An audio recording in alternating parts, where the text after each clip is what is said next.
Seguidamente hará uso de la palabra el señor presidente de la Nación, doctor Javier Milei.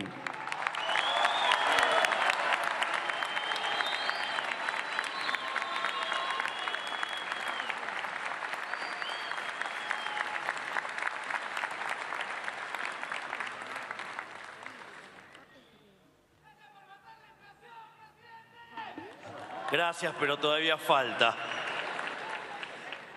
A mitad de año que viene vas a ver cuando le hagamos cero.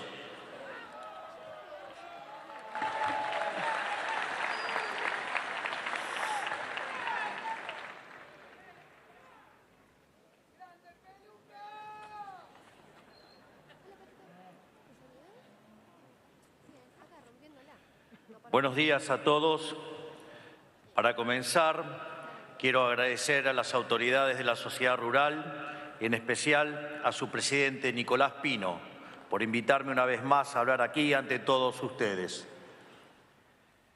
Es un orgullo para mí estar parado ante esta pista en la que desde hace casi un siglo y medio desfilan los mejores exponentes de nuestra actividad ganadera. Esta institución se volvió referente global y aquí vienen jurados, productores, cabañeros y líderes del sector de todos los países. Tal es así que nuestra genética es demandada como un bien preciado en todos los países ganaderos del mundo. Pero no solo nuestra genética es valorada en todo el mundo, sino también nuestra carne. Nuestras exportaciones de vacunas están aumentando sostenidamente y en 2024 logramos volver a superar las 900.000 toneladas exportadas, por primera vez en más de 100 años.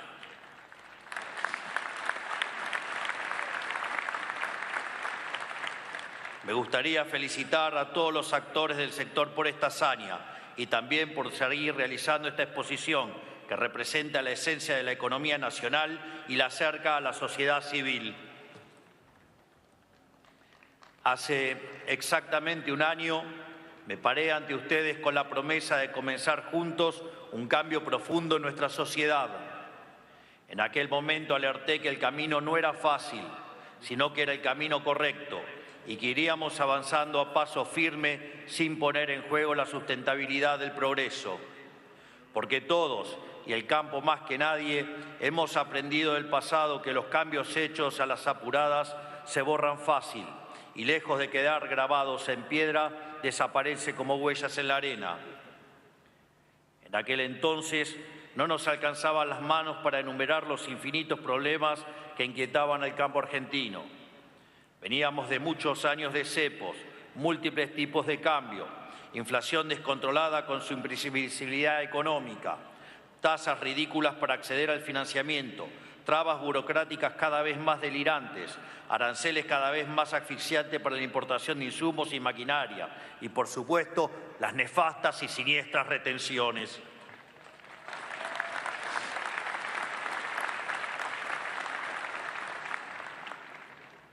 Todas estas problemáticas no surgieron de casualidad, ni por arte de magia, sino que fueron el resultado de un plan deliberado de la política y perpetuado por la casta a lo largo del tiempo. La pregunta es ¿para qué? Para exprimir al sector más pujante del país, terminando por faenar la vaca lechera.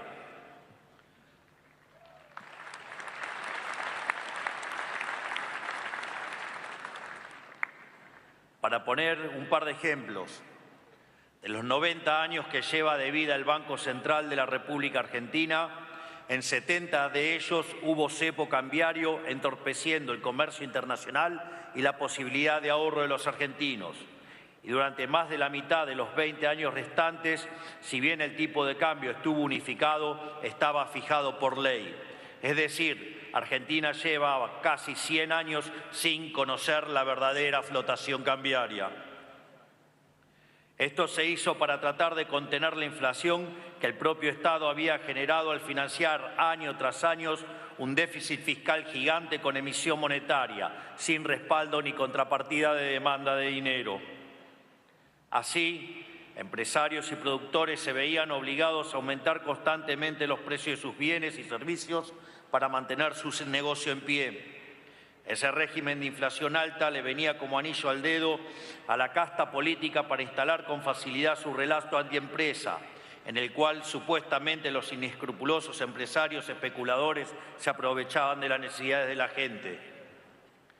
En el caso específico del campo, utilizaban este relato miserable para fomentar el avasallamiento sobre la propiedad privada. Así, se normalizó que quienes generaban más riqueza estén sometidos a regímenes tributarios imposibles, pero también se llegó al extremo de proponer reformas agrarias, incitar a romperse los bolsas o incluso defender el robo de ganado. Y a todas estas injusticias la proclamaron de un bien supremo, supuestamente la siniestra justicia social.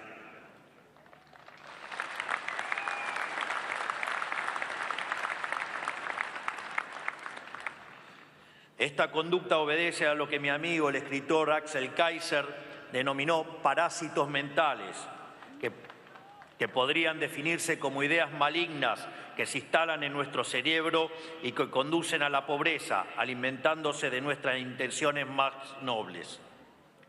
Me parece pertinente detenerme en un parásito mental específico, el de los llamados derechos sociales.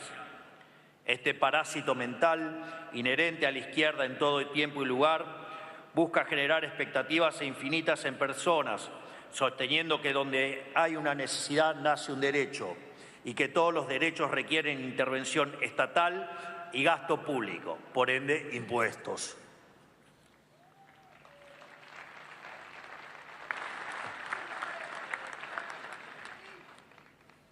El problema es que las necesidades son infinitas y los derechos alguien los tiene que pagar y los recursos son escasos, son finitos. O sea que para poder cumplir con semejante disparate habría que incluir la primera ley de la economía, que es la ley de la escasez. Por esa estupidez de que con cada necesidad hay un derecho nos llevó directamente a las puertas del abismo. Este mandato imposible de estar garantizando supuestos derechos infinitos para rectificar cualquier necesidad lleva continuamente a violar la restricción presupuestaria, lo cual fue el principal problema que aselló a nuestro país durante siglos. Así, tapar el déficit con emisión lo llevó a sacarle 13 ceros a nuestra moneda y destruir 5 signos monetarios. Taparlo con deuda nos llevó a ser el país con mayor cantidad de defaults en la historia. Y taparlos con impuestos no solo nos llevó de ser uno de los países más prósperos del mundo, sino a un país que cuando nosotros llegamos tenía la inflación viajando a una velocidad del 1,5% diario, que es más del 17.000 anual. Teníamos 57% de pobres y 70% de nuestros jóvenes estaban pobres.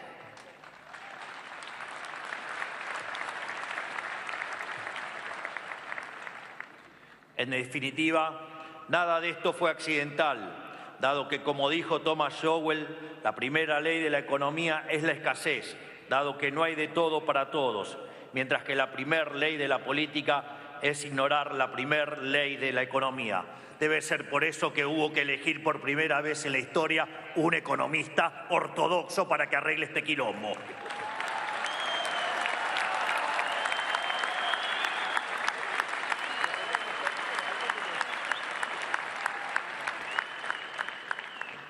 No hace falta estudiar en profundidad la historia humana para saber a dónde llevan estas falacias cuando se las aplica hasta sus últimas consecuencias. Tan solo miremos lo que ocurrió en la Unión Soviética y otros lugares donde se implementó la colectivización forzada, condenando a decenas de millones de personas a la muerte por hambruna. Y en total terminaron asesinando 150 millones de seres humanos. Nunca se olviden de eso, a lo que conducen estos derechos sociales como la justicia social y la igualdad de oportunidades, a la guillotina igualadora que termina conduciendo al totalitarismo y a la pobreza y a la hambruna.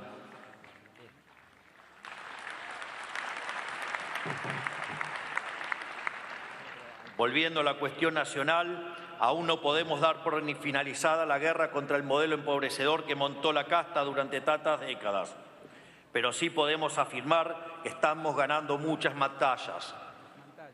Esto se traduce en la baja de costo que ha visto en particular el sector agropecuario a lo largo del último año y medio.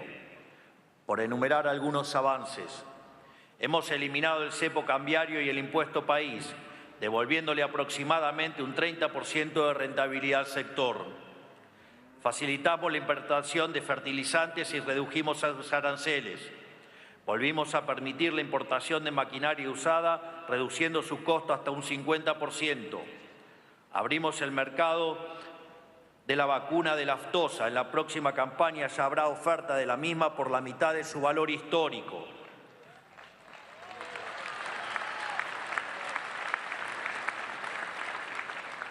Abrimos la exportación de ganado vivo y eliminamos el peso mínimo de faena, dos restricciones abiertamente antiliberales que nunca debieron haber existido. Desregulamos completamente la producción de frutas y hortalizas y sacamos al SENASA de la función de producción. Basta de controlar el grosor de la chapa o el alto de la canilla de los baños.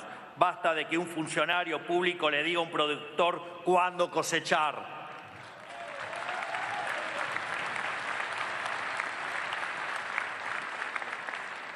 También eliminamos el RUCA para todos los productores, excepto granos. En términos de financiación del sector, la desregulación en el mercado de warrants ha generado no solo una baja en el costo del warrant del 3,5% al 1%, sino que permite al productor emitir su propio warrant, logrando hacer líquidos sus stocks. También implementamos el pagaré mercancía, un viejo reclamo del sector y que ya está usando, sobre todo para la compra de maquinaria. En este sentido, también estamos desarrollando líneas de créditos en kilos de carne para que el sector pueda recapitalizarse y crecer en cantidad de cabezas sin temor a las variaciones de precios que pueda tener la hacienda. Esto lo hacemos en línea con nuestra promesa de campaña de ir hacia una libre competencia de monedas, para que cada sector pueda proyectar su crecimiento de una forma más previsible. Por otro lado, creo que gran parte de ustedes es consciente del cambio de época que se vive en términos de conectividad, gracias a que hayamos permitido el ingreso de Starlink al país y se puede acceder a Internet de máxima calidad en cualquier rincón de la Argentina.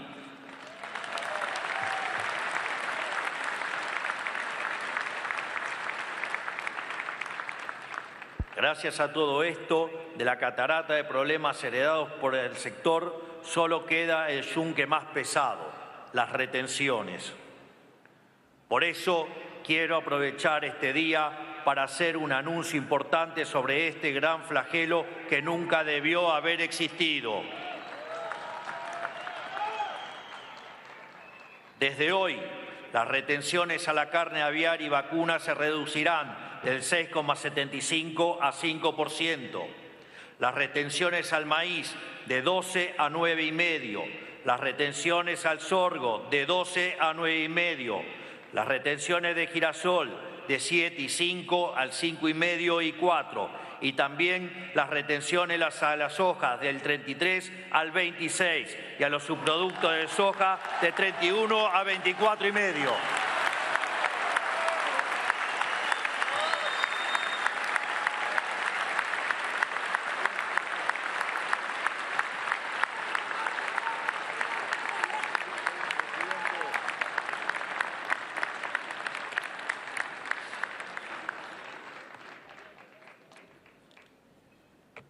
Para tener un orden de magnitudes, esto redunda en una reducción de retenciones de las alícuotas para las cadenas de granos del 20% y una reducción de retenciones en la cadena de ganado y carnes del 26%, que será permanente y lo que busca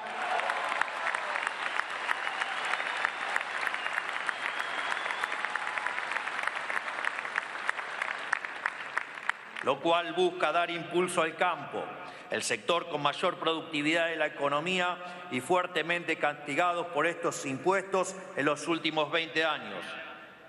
Esto incluye también las rebajas transitorias que anunciamos sobre trigo y cebada, que también serán permanentes.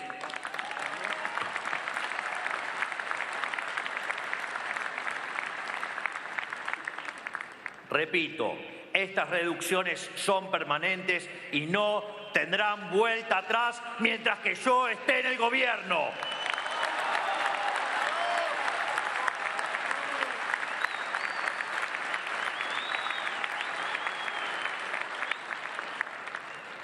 Eliminar las retenciones es una obsesión para nuestra gestión y hemos dado muchos avances en esa dirección. Ya eliminamos las retenciones a las economías regionales, al sector lácteo, a la carne porcina y a algunos segmentos de carne vacuna. Además, hemos reducido las mismas para el trigo y la cebada. Pero es muy importante tener presente que todo esto es posible únicamente gracias al superávit fiscal que hemos conseguido, al cual cuidamos como agua en el desierto ante los embates sistemáticos de la casta política.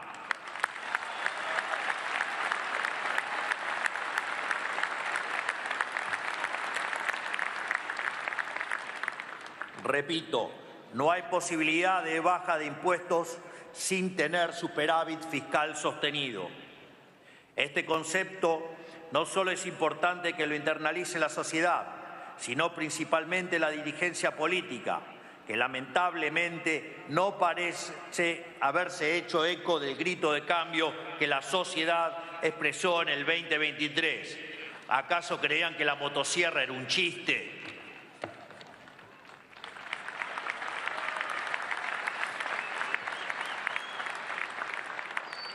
Sin ir muy lejos, recientemente el Partido del Estado propuso en el Congreso de la Nación un conjunto de leyes que intentan llevar a nuestro país a la bancarrota. Hacer efectivas todas estas medidas y sostenerlo en el tiempo implicaría un aumento en dinámica de la deuda argentina por una cifra cercana a los 350.000 millones de dólares a valor presente. Para tomar dimensión de este disparate, ¿sí? Esto representa un aumento de 80% de toda nuestra deuda actual. Miren qué gracioso cuando se hacen los generosos con el bolsillo ajeno.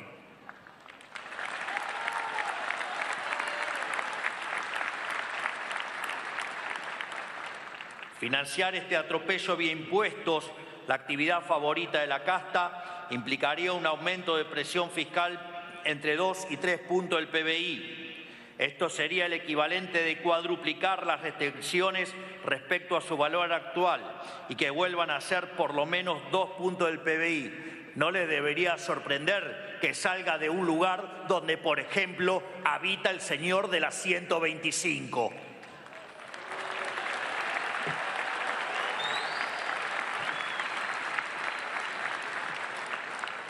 En definitiva, ellos quieren ni más ni menos que aniquilar al sector por el pecado capital de no necesitar de sus dádivas. Financiar este gasto vía deuda pública implicaría someter a la juventud a mayores impuestos futuros, lo cual sería una tragedia considerando que heredamos una pobreza infantil del 70% al inicio de nuestra gestión. Que dicho sea de paso, la pobreza con la gestión de nuestra ministra de Capital Humano, Sandra Petovelo, nuestro ministro de Economía, Toto Caputo, domando la inflación, la ministra de Seguridad, Patricia Bullrich, manteniendo el orden en las calles, nos ha permitido bajar la pobreza en más de 25 puntos. Hemos sacado de la pobreza a 12 millones de argentinos. Hemos sacado de la pobreza a 2,5 millones de jóvenes. Mal que le pese al Partido del Estado.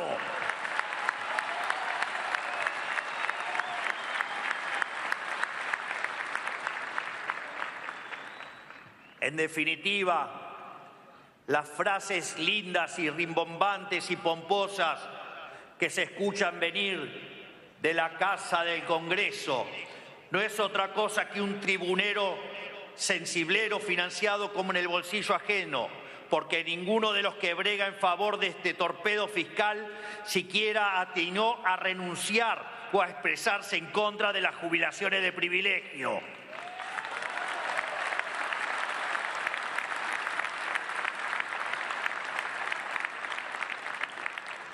Financiarlo vía emisión, a lo que los degenerados fiscales recurren cuando no tienen la fuerza para robar de frente, implica volver al sendero de la inflación que nos ha costado tanto esfuerzo dejar atrás.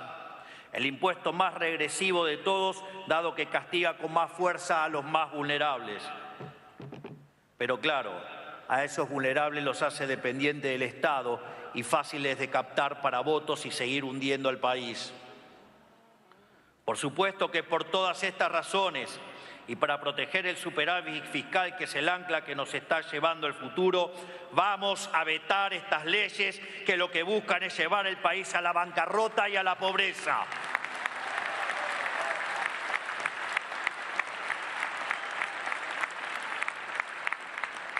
En definitiva, a estas aberraciones las llaman alta política, los mismos que dicen defender a los que ya no pueden esperar, cuando en realidad lo que están haciendo es exterminar a los pobres y a los jóvenes, los sectores más indefensos de nuestra sociedad que no tienen poder de lobby ni de voto. Porque no son más que genocidas del futuro, son asesinos de nuestros hijos, nuestros pobres y nuestros indefensos, que con tal de rasquetear un puñado de votos, hoy son capaces de condenar a generaciones futuras enteras a la miseria. Hoy vinimos y vivimos en el largo plazo de los que no creyeron en el largo plazo y nos hacemos responsables de la irresponsabilidad fiscal de la que aún hoy quieren hacer gala. Semejantes burradas económicas solo pueden explicarse cuando notamos que Argentina performa mal constantemente en exámenes de matemática y aparentemente la casta y sus amigos no son ajenos a este fenómeno. O puesto en criollo, no suman ni con un ábaco.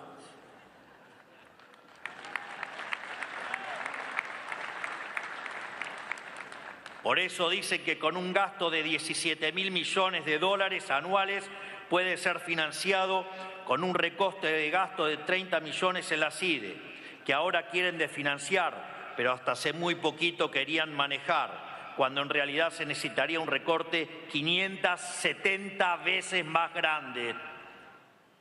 Y ni que hablar de las críticas falsamente fiscalistas a nuestros viajes al exterior, que es innegable que han sido de provecho económico para el país y que seguramente en pocos días tendremos tremendas, pero tremendas noticias en el plano internacional gracias a la enorme tarea que lleva a cabo nuestro canciller, el ministro Gerardo Huerten.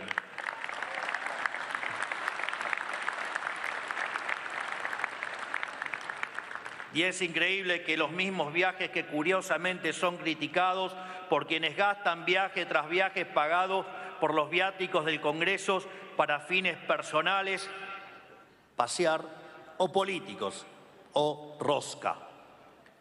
Este es el problema central de lo que describe mi amigo Axel Kaiser en su libro Parásitos Mentales.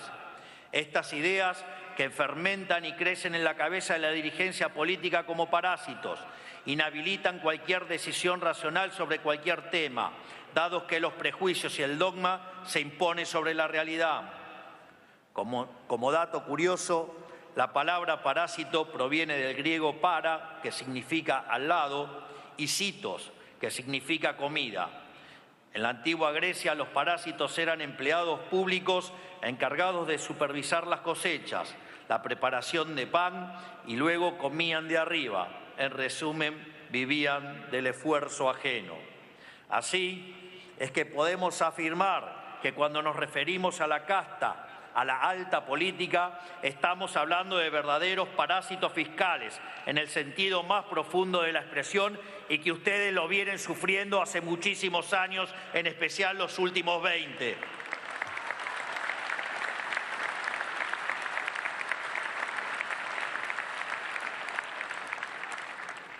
Nosotros comprendemos y queremos atender la demanda histórica del sector con el tema de las retenciones, pero nunca podemos dejar de lado sus implicancias económicas.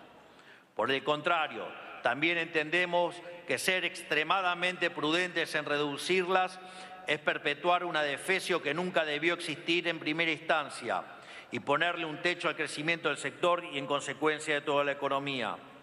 Creemos que hemos dejado en claro con acciones la dirección en la que queremos dirigirnos. El camino está trazado y lo estamos transitando y lo vamos a lograr.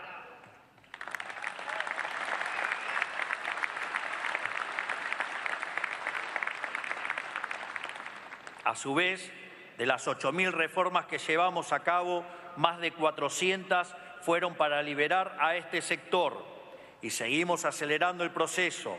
Vamos a hacer de la Argentina el país más libre y próspero del mundo. Ustedes, acostumbrados a pensar en generaciones, entienden más que ningún otro sector del país lo que esto significa. Por eso estamos construyendo un país en el que todos los emprendedores tengan un lugar y en el que todas las empresas tengan la oportunidad de desarrollarse, sean del campo o de cualquier otro sector. Hoy lo vemos claramente en cómo el crecimiento en otros sectores como energía y minería nos permite sostener el equilibrio fiscal con la baja de retenciones. Ese es el verdadero círculo virtuoso del crecimiento argentino que veremos por los próximos años. Todo lo que ayude a mejorar el superávit ayudará a acelerar la baja de impuestos, que a su vez seguirá potenciando el superávit en el tiempo por el crecimiento natural de la economía. Por eso, también entendemos que la baja de retenciones, aparte de beneficiar al campo, potenciará a toda la economía del interior del país, que de forma más directa o indirecta le provee servicios a los productores agrarios. Desde veterinarios y laboratorios, o ingenieros y desarrolladores de semilla, a playeros de estaciones de servicios, desde gomeros a almaceneros, sea un piloto de dron o un constructor de silo, todos se benefician de que la rentabilidad del sector privado se quede en el sector privado en lugar de que sea extirpada por el maldito Estado.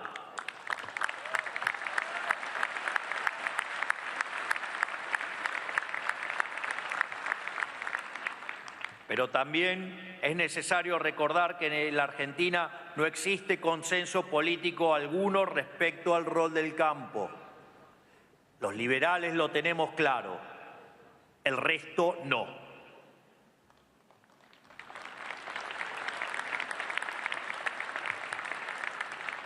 El Partido del Estado cree que ustedes deben subordinarse eternamente a subsidiar las decrépitas industrias infantes de la casta.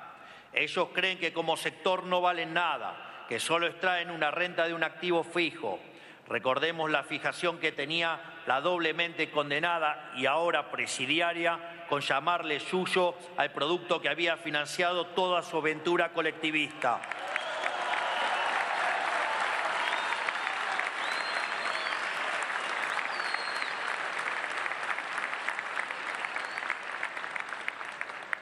Nosotras sabemos que son el sector que más invierte y que más innova en todo el país, generando casi la totalidad de las divisas netas, y todo eso con el Estado quedándose con una enorme parte de su producción para financiarse.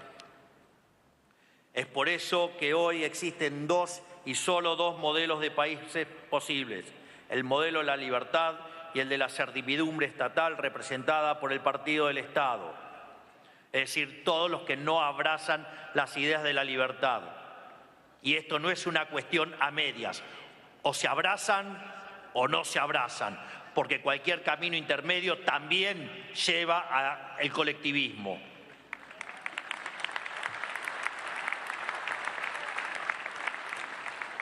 Nosotros somos los únicos que creemos en el modelo de la libertad, cuyas condiciones son la propiedad privada y el rol del Estado en defenderla y preservarla. Enfrente tenemos una banda de forajidos, de saqueadores de ganados devenidos políticos que solo saben arrasar la riqueza que otros generaron con su esfuerzo y previsión. Por eso solo dejan miseria a su paso. Y cuando estos personajes no pueden robarle al productor lo que es suyo, prefieren destruirlo. Recordemos que no hace tanto llamaban a romper silobolsas y llenaban de cuatreros el Congreso.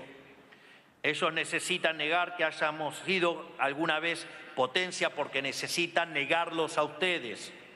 Necesitan negar que el gran campo argentino fue el motor indiscutido de una nación que supo ser un faro de libertad y riqueza en el mundo. Una nación que atrajo a las masas hambrientas de Europa con la sola promesa de que pueden quedarse con el fruto de su trabajo sin temor a que otros se lo roben. Ellos tomaron el poder político y oprimieron a los verdaderos generadores de riqueza. Y esto lo hicieron ni más ni menos para que la gente piense que es la acción del político, a través de la retribución, lo que produce dicha riqueza. Hoy, más que nunca, sigue vigente el adagio de Sarmiento, civilización o barbarie. La casta está afilando los cuchillos para volver a cortar su tajada. No los dejen sentarse de nuevo en la mesa bajo falsas promesas de civilicidad. Sentémonos nosotros a construir un nuevo siglo de oro argentino.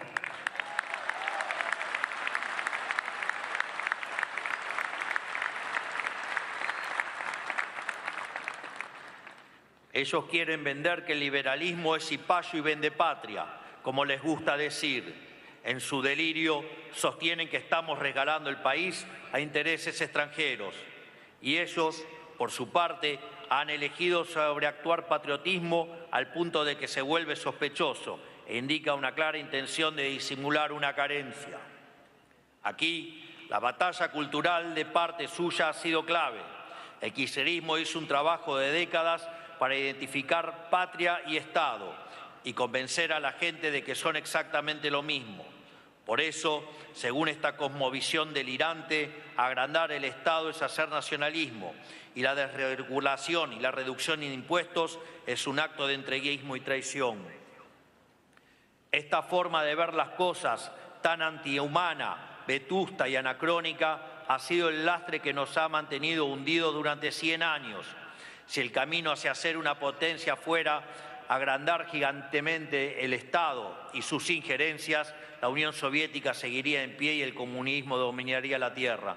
Parece que no tomaron nota de algo que pasó en 1989, que el muro se cayó y aplastó a los zurdos.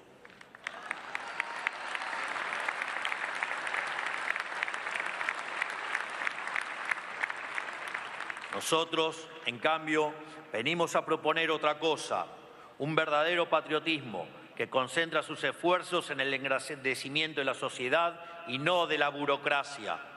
Sabemos que el único patriotismo real, sostenible y duradero es el liberalismo, porque es el único que asegura el progreso, la fuerza y la independencia de las naciones y sus ciudadanos, aparte de ser la ideología que dio a luz a la República Argentina. Porque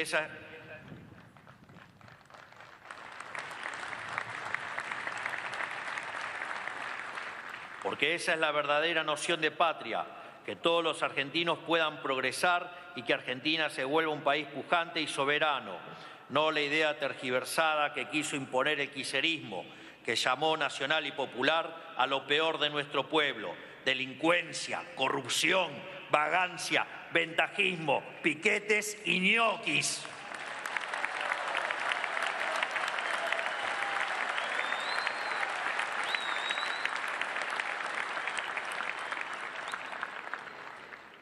Nosotros somos patriotas, amamos el suelo de nuestra nación, la tierra que vio crecer nuestros antepasados, la epopeya de nuestros héroes y las instituciones que fundaron los próceres de la generación del 37 y no los que suspiran a la sombra del tirano restaurador.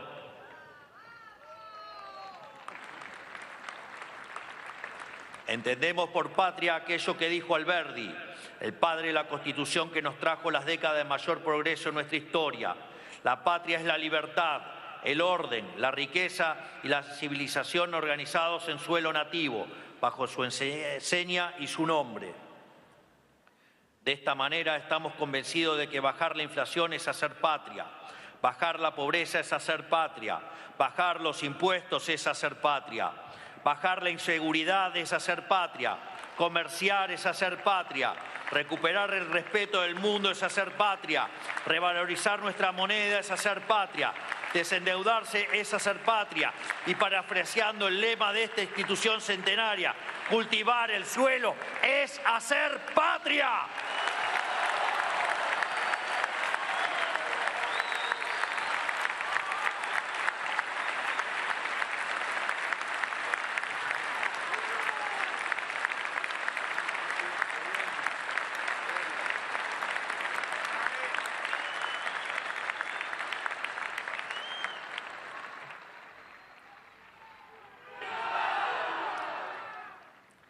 Estimados amigos de la sociedad rural, si hay algo que he querido transmitirle durante mi discurso es que tienen un presidente que valora y respeta al sector agropecuario entero y que está haciendo todo lo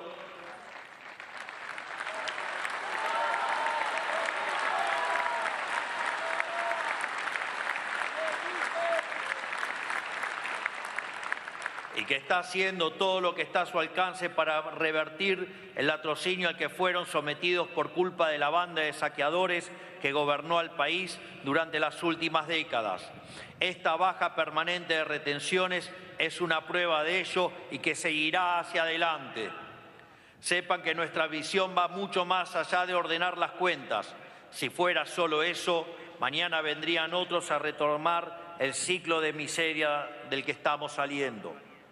Nuestro norte es un proyecto de nación a largo plazo, donde el Estado se dedique estrictamente a sus funciones esenciales y el sector privado, o sea, ustedes, pero también todos los que emprenden, comercian, producen, arriesgan y trabajan a lo largo y ancho del país, puedan explotar al máximo su capacidad creativa.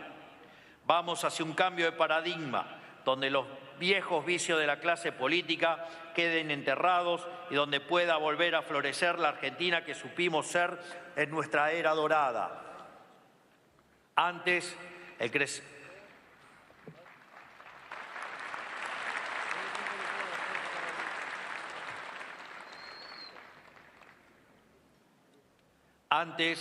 el crecimiento económico le daba recursos a una casta obsesionada en perseguir al sector privado para agrandar sus bolsillos. Ahora, el crecimiento es la herramienta para achicar de forma sustentable el peso del Estado sobre la vida y las actividades lícitas de las personas. Aquí es permanente mencionar la parashá de esta semana, que curiosamente toca este tema. En la lectura de Matot Masei, la Torá relata cómo Moisés, tras oponerse inicialmente, termina por acceder que las tribus de Gad y Rubén se establecieran en las tierras al este del Jordán, antes de entrar en la tierra de Israel. Pero Moisés accede bajo la condición de que acompañaran al pueblo hebreo en la conquista de la tierra prometida, bajo la promesa de que luego podrían regresar a dichas tierras. El mensaje que se desprende es que si bien todos queremos concretar nuestros sueños y podemos vernos tentados por la búsqueda de atajos para obtener resultados rápidos y sin esfuerzo, nunca debemos abandonar el camino hacia la tierra prometida. En noviembre de 2023, el pueblo argentino eligió un nuevo gobierno y un nuevo modelo. Nosotros también decidimos dejar atrás el yugo del tirano opresor y encarar nuestro propio éxodo hacia la tierra prometida. Durante este proyecto han surgido, surgen y surgirán y seguirán surgiendo dificultades que pueden tentarnos abandonar la lucha y conformarnos con los resultados fáciles. Lejos de dejar que estas dificultades nos desanimen, debemos entender que surgen porque estamos en el camino correcto. Debemos continuar dando esta batalla diaria por la libertad, porque solo manteniéndonos en el camino correcto dejaremos atrás todas estas décadas de empobrecimiento sistemático para alcanzar finalmente la prosperidad. Con esta conquista, madre de conquista, podremos materializar nuestros sueños y seguir alcanzando con cada uno sus propias conquistas personales. Por eso, para finalizar, quisiera pedirles que no dejen de acompañar este proyecto de país, porque es la única garantía de que no vuelvan a sufrir el horror al que los arrastró la casta política en el último siglo. Además, estoy seguro que pronto ustedes también comenzarán a ver los frutos de este plan, del cual todos ustedes forman parte indispensable. Así, en este solemne acto, dejo por inaugurada la 137ª Exposición Rural Argentina. Que Dios los bendiga a todos, que las fuerzas del cielo nos acompañen y ¡viva la libertad, carajo! ¡Viva la libertad, carajo! ¡Viva la libertad, carajo! Muchas gracias.